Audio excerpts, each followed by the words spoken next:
Ашаңызға қайырлы күн достар, менің каналыма қош келдіңіздер. Отбасымның сүйікті тағамдарының бірі лағман болып табылады. Лағман орталық Азия халықтарының ұлттық тағамдарының бірі. Бұл тағамда кеспесін бөлек және подливасын сәйін бөлек дайындап ұсынады. Видеода көрсетілген рецепт бойынша осылай қамырымызды созып дайындап аламыз да, қайнап тұрған ыстық тұзды суға қамырды салып пісіріп аламыз. Яғни қамыр бел қалқып шыққанша пісіріп аласыз да, оны суық суға бір шайып өсімдік маймен майлайсыз.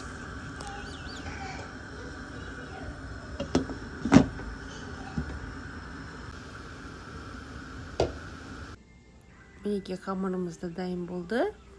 Өсімдік маймен майласаңыз, қамырыңыз бір-біріне жабыспай өте әдемі болып тұрады.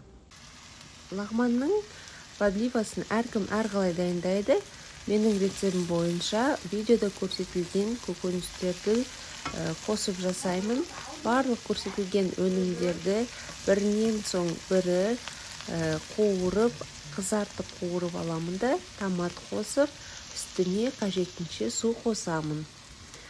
Су қайнаған соң астын ақырындатып, крышканың шетін кішкене ашып қоямыз да, 1 сағаттай қайнатып аламыз. Және үстіне картоп қосып, одан кейін піскеннен соң кензі қоссаңыздар да болады. Мінекей біздің тағамымыз дайын болды. Міндетті түрде дайындап көріңіздер, сіздерге ұнайды деген ойдамын. Бұдан бөлекте менің каналымда басқа да рецепттер бар. Кіріп қарасаңыздар болады, сіздерге ұнайды деген ойдамын. Және де лағманға қосып жейтін осындай лазджан деп аталатын приправаның рецептісі каналымда бар.